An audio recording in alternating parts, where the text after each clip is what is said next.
Hi, I'm Steve from Colbeam Games, and this is a deep dive into the audio of Beat Hazard 3. Beat Hazard 3 is a twin-stick music-driven shooter, so you can use any music you like, your own music, stream music, and that you play to that as a track, and everything that is going on the screen is going to be linked to the music in some way. So I'll give you a quick demo of the basics, and then I'll go into a bit more detail of what the game's doing in the background.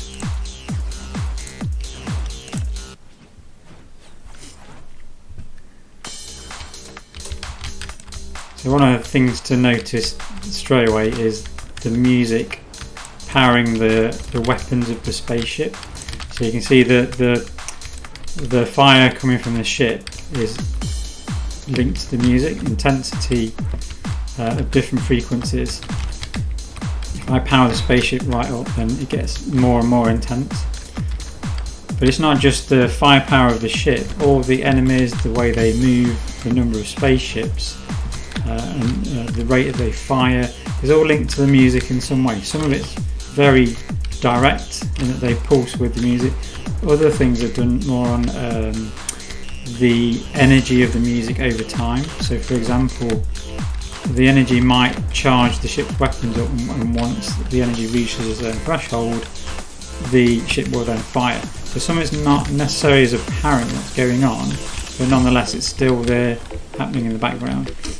Even the ships themselves, the ship there that I've just blown up and my own ship are procedurally generated from the music that I'm playing. So you see now once the music kicks off, everything goes pretty crazy. There's a snake boss. I'll just kill this. Now we can get into some more details about how the game works. I'll just quit out. So the game, it doesn't, like a lot of music-driven games, it doesn't need to know in advance what is coming. It doesn't need to read the music, it doesn't need to sort of know where the beats are.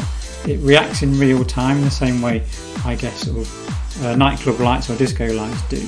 The massive advantage of that is I can use not only MP3s on your hard drive, but it can also deal with stream music, say from Spotify or a radio station. And also, because it's not, it can go on anything. If the music is very sort of quiet, or even if it's an audio book, the game will still function, which is a really nice thing these days, particularly with a lot of people using things like streaming services like Spotify. Even this spaceship here is procedurally generated by the music. So there's a number of parts that are in the game, and as the music plays, it sort of builds a ship. So every time you finish a track, you'll get a ship that's unique to that track. And if anyone else plays the same track, they'll get the same ship. So once you find a good one, you can share amongst your friends what you found, and other people can unlock that ship. If I switch this on. So this is the gubbins behind the scenes that the game is using. The top line is the PCM data, which is basically the sound wave that's coming through the system. So you can see it changing over time. That's used in some parts of the gameplay, but more importantly, the bit underneath is the frequency analysis of that waveform. And it uses a thing called a fast Fourier transform, which is a clever piece of maths, which basically takes that top wave, breaks it down into its constituent parts. So on the far left, you've got the low frequencies, and the higher the bar, the stronger that low frequency. In the middle, you've got the mid-range, and then on the far right is the high frequency noises. And you can probably see as the music's playing and parts of it are glowing, that signifies where there's a frequency that's really strong. And what the game does, it picks up on these frequencies and uses it to drive the gameplay. And in some parts, it will build up over time. So if there's a certain frequency, it will keep adding up, and when it gets to a certain threshold, it will trigger an event. So that's how different frequencies over time can affect the gameplay as well.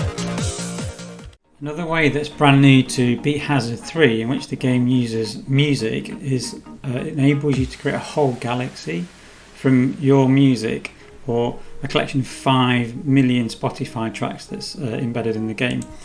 So what I've done is that those 5 million tracks are in the game with the metadata, and when it scans your files it will grab the metadata. And I'll quickly show you how fast you can grow a galaxy. So if I add some popular genres, what it will do is add all those albums and artists to a big galaxy. So this has got 2,000 artists and 160,000 tracks. It would take you 430 days if you were to play all this. So let me zoom into one for an example. So that's an artist, and each one of these, so that's the star cluster is the artist. Each star in this system is an album. So if you fly into here, you can then see the star, and each planet is a track. And what you do in the game, you build a mothership and you travel the galaxy, and if you want to capture a track planet, then you play the game to that piece of music. So the way that's structured is, what I do is I take the metadata from a track and I create what's called an MD5 hash. Basically a big string of numbers which is essentially random but unique to that data. And what's really nice about that is you'll always get the same hash from the same input. So if two people create the same galaxy, everything will be in the same place. It's random but predictable.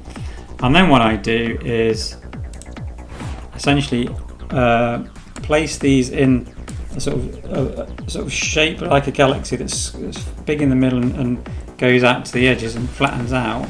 And then I can do this pinch.